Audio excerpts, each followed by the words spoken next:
Hi guys, tales of demon and gods के episode 65 में आप सभी का स्वागत है। हमारे पिछले एपिसोड में देखा था कि जियोन आंखें खोलती है और सोचती है कि मैं बिना कपड़ों के क्यों हूँ और मेरे बेहोश होने के बाद क्या होगा, और नायली को घूरती है। फिर नायली पीछे पलट के जियोन को देखता है, अब आगे। फिर नायली उठते हुए कहता है कि तो तुम जाग गई, और जियोन को देख के स्माइल करता है। तो जियोन शर्माते हुए कम्बल ओढ़े नायली से कहती है कि पीछे पलटो, मैं कपड़े बदलने वाली हूँ। तो नायली हंसते हुए पीछे मुड़ते हुए कहता है कि ओके ओके, वैसे भी ऐसा नहीं है कि मैंने पहले नहीं देखा। तो जॉन गुस्से में कहती है कि तुमने क्या कहा। तो नायली चुप हो जाता है और शर्माते हुए खिड़की से स्माइल कर रहा है। फिर जीवन मन में शर्माती हुई सोचती है कि नायली को तो मेरी बटरफ्लाई शेप्ड बर्थ मार्क का भी पता है, यकीनन इसने मुझे नहाते हुए देखा है, और शर्माते हुए अपना मुंह ढक लेती है। फिर थोड़ी देर बाद जॉन कपड़े बदल कर आती है और नायली से कहती है कि हो गया। तो नायली चौंक कर पलटता है। फिर जॉन नए आउटफिट में मुस्कुराकर कहती है कि चलो, और जॉन क्या लग रही होती है। फिर नायली उसकी तरफ देखते हुए उसमें खो जाता है। फिर जॉन अपने गले में हाथ रख के उस जेमस्टोन को देख के कहती है कि नायली ये क्या है। तो नायली मुस्कुराते हुए कहता है कि ये एक जेमस्टोन है, मेरी तरफ से गिफ्ट है, ये तुम्हारे लिए। ये तुम्हारी सोल रेलम को नरिश करेगा और ये तुम्हारी ट्रेनिंग स्पीड को 3 गुना बढ़ा सकता है। तो जियोन हैरान होकर नायली की तरफ देख के कहती है कि इतनी वैल्यूएबल चीज़, और कहती है कि मैं ये नहीं ले सकती हूँ। तो नायली जॉन का हाथ पकड़ता है।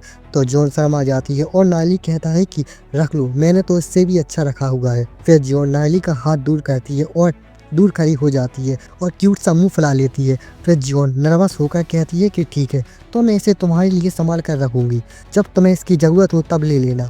तो नायली मुस्कुराते हुए कहता है कि ठीक है, चलो अब एग्जिट ढूंढते हैं। फिर वो लोग जा रहे होते हैं। फिर जॉन धीरे से कहती है कि नायली, तुम मेरे लिए इतना अच्छे क्यों हो, मेरे लिए इतना सब क्यों कर रहे हो।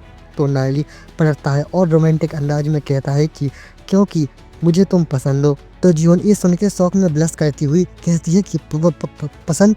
फिर जियोन कहती है कि नायली, हम अभी बहुत छोटे हैं, क्या पता कुछ सालों में तुम्हें कोई और पसंद आ जाए। और कहती है कि ग्लोरी सिटी डेमोनिक बीस्ट से खतरे में है, हमें पहले कल्टीवेशन पर फोकस करना चाहिए। जब तुम गोल्ड रैंक डीमन स्पिरिचुअलिस्ट बन जाओगे तब मैं सोचूंगी इसके बारे में। तो नायली उसको डम से लुक में देखता है और नायली मन में सोचता है कि मुझे बच्चे जैसा बेवकूफ़ बना रही है, और मुस्कुरा के सोचता है कि चलो मैं भी खेलता हूँ इसके साथ। फिर नायली जोश में कहता है कि अगर मैं मेहनत करूँ तो मैं अगले साल तक गोल्ड रैंक पर पहुँच सकता हूँ, और कहता है कि जब वो वक्त आए तो तुम अपने वादे से पीछे मत हटना। तो जियोन हैरानी से कहती है कि अगले साल। फिर जियोन परेशान होकर कहती है कि इतनी जल्दी, और कहती है कि नहीं नहीं नहीं नहीं, मतलब हमें इसके बारे में पहले अच्छे से सोचना होगा। तो नायली जियोन का मजाक उड़ाते हुए कहता है कि मिस जियोन, अपने वादे से मुकर रही हैं क्या। तो जियोन कहती है कि नहीं नहीं, मेरा मतलब था कि हमें अच्छे से सोच समझ के बात करनी चाहिए। तो नायली नाटक करते हुए कहता है कि हाँ, नोबल फैमिलीज का वादा तो कुछ मायने ही नहीं रखता है। और नायली कहता है कि जब अब ये वादा मायने नहीं रखता है तो भूल जाओ इसे। तो जॉन देखती है और जॉन गुस्से में कहती है कि किसने कहा ऐसा, जब वादा किया है तो निभाना ही पड़ेगा। अगर तुम गोल्ड रैंक तक पहुंच गए तो मैं अपना वादा निभाऊंगी। तो नायली हंसते हुए कहता है कि तुमने खुद कहा है, ये अब अपनी बात से पलट मत जाना। और बस। Hi guys, tales of demon and gods के एपिसोड 66 में आप सभी का स्वागत है। हमारी शुरुआत में हमें नायली और जियोन को दिखाया जाता है और बताया जाता है कि अगले 2 दिन तक नायली और जियोन उस अंडरग्राउंड मेज में फंसे रहे और रास्ता ढूंढते रहे।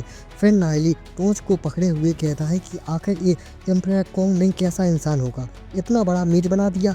और नायली अजीब सा चेहरा बना के सोचता है कि इतना ग्रैंड स्टोन कॉफिन, लेकिन अंदर कोई बॉडी ही नहीं थी। फिर नायली और जियोन जा रहे होते हैं रास्ता ढूंढते हुए। फिर बाहर एक मूर्ति दिखाई जाती है और बैकग्राउंड में चैन लिंगियन की आवाज़ आती है कि अब तक हम लोग 27 लोग बचे हैं। फिर चैन लिंगियन परेशान होकर सोचता है कि ट्रेजर अभी तक नहीं मिला और हम लोग 8 लोग पहले ही खो चुके हैं। और सोचता है कि खास तौर पर जियोन, वो सिटी लॉर्ड की बेटी है, और सोचता है कि अगर उसे कुछ हो गया मैं इतनी बड़ी जिम्मेदारी कैसे उठा पाऊंगा। फिर वो चू युआन लैरियो जा रहे होते हैं और लैरियो कहती है कि नायली अभी तक वापस क्यों नहीं आया। तो चू युआन लैरियो से कहता है कि उसको देखना बंद करो, वो लड़का अब तक तो मर चुका होगा। तो लैरियो कहती है कि चुप रहो, और चूआन मुस्कुराते हुए कहता है कि सच मानो उसकी बॉडी तो शायद जानवर खा भी चुके होंगे। और गुस्से में सोचता है कि नायली, तुमने मेरी सोल रेलम की सारी प्रैक्टिस बर्बाद कर दी, तुम्हारी मौत होनी चाहिए किसी जाइंट ब्लू डेमन बीस्ट के हाथों। और वो हंसने लगता है, हा हा हा हा। तो लैरियो गुस्से में चुयान की तरफ देखती है और कहती है कि दफ़ा हो जाओ यहाँ से। तो चुयान शांत होकर मुस्कुराते हुए पलट के जाने लगता है। फिर चैनलिंग यह सोचता है कि मुझे उसे नाइली के साथ जाने नहीं देना चाहिए था, और सोचता है कि मैं कम से कम कुछ सिल्वर रैंक के एक्सपर्ट को उसके पीछे भेज देता तो सही रहता, और कहता है कि खैर अभी किसी को कुछ पता तो नहीं है।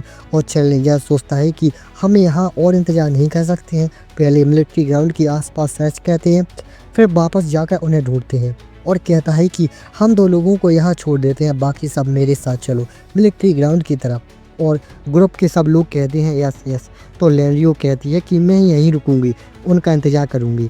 फिर कुछ देर बाद वो लोग वहाँ पहुँच जाते हैं और चैनलिंजा सबसे कहता है कि यही है वो जगह। और चैनलिंजा ग्राउंड की तरफ देख के सोचता है कि नाइली के हिसाब से एंशिएंट ऑर्चर्ड सिटी का ट्रेजर यहीं हो सकता है, और ग्रुप के बाकी लोगों से कहता है कि यहीं खोदो। तो सब के सब कहते हैं यस बॉस यस बॉस। फिर सब लोग वहाँ खोदने लगते हैं, कहते हई शाह दम लगा के हईशा खोदते हैं। फिर और नाइली टॉर्च लेके जा रहा होता है। फिर जियोन परेशान होते हुए कहती है कि नाइली एग्जिट कहाँ है, बहुत देर हो गई है हम लोगों को चलते चलते। तो नाइली सीरियस होकर कहता है कि कोई एग्जिट नहीं है, और कहता है कि अगर एग्जिट होता तो वो लोग जिनके यहाँ कंकाल डले हैं वो क्या यहाँ फंसे होते, वो लोग ना निकल जाते। तो जियोन परेशान होकर नाइली की तरफ देख के कहती है कि तो यहाँ एग्जिट नहीं है। और जियोन शॉक होकर कहती है कि मतलब हम बाहर नहीं जा पाएंगे। फिर नाइली कहता है कि नहीं, जो ये लोग जो यहाँ फंसे थे वो लोग इस जगह किस बाहर से आए थे, मतलब इसका कोई इंटरेस्ट जरूर होगा। और नाइली कहता है कि अब हमें बस ये उम्मीद करनी चाहिए कि चैनलिंजर हमारी मदद करे बाहर से निकलने में, एग्जिट शायद मिलिट्री ग्राउंड की तरफ हो। नाइली कहता है कि वो लोग रास्ता जरूर खोज लेंगे। तो जियोन कहती है पर तुम्हें इतने श्योर कैसे हो कि वो हमें ढूंढ लेंगे। तो नाइली कहता है कि वो जरूर इस जगह तक पहुंच जाएंगे। और फिर जियोन शांत हो जाती है। फिर अचानक से थम थम की आवाज़ आती है। फिर नाइली कहता है कि सुनो कुछ शुरू हो रहा है। फिर नाइली जियोन से कहता है कि इस रास्ते चलो जल्दी से। तो जियोन कुछ नहीं बोलती और शांत होकर नाइली को देखती है। फिर राइटर बताता है कि जियोन को हैरानी हो रही थी कि नाइली को कैसे सब कुछ पता है, शायद भविष्य में वो सच में नाइली की पार्टनर बन जाए। जियोन के मन में भी फीलिंग आ रही है नाइली के लिए, देख रहे हो। फिर नाइली कुछ देखता है और वो लोग जा रहे होते हैं। फिर नाइली जियोन से कहता है कि इस तरफ चलो। फिर नाइली एक दीवार के पास जाके कान लगा के कुछ सुनता है। फिर एक गेट सा बन जाता है और बूम की आवाज़ आती है। फिर एक सीक्रेट दरवाज़ा खुलता है। तो नाइली सोचता है कि मैंने कभी नहीं सोचा था कि यहाँ कोई सीक्रेट डोर भी होगा। तो नाइली जियोन से कहता है कि जल्दी अंदर चलो। फिर वो लोग उस दरवाजे के अंदर जाते हैं और नाइली कुछ देखता है और बस। अब इसके आगे क्या होता है, ये कौन सा छुपा हुआ दरवाज़ा है, ये लोग कहाँ पहुँचते हैं, ये जानने के लिए मेरे साथ जुड़े रहें। और हाँ, वीडियो को लाइक शेयर और सब्सक्राइब करना मत भूलना।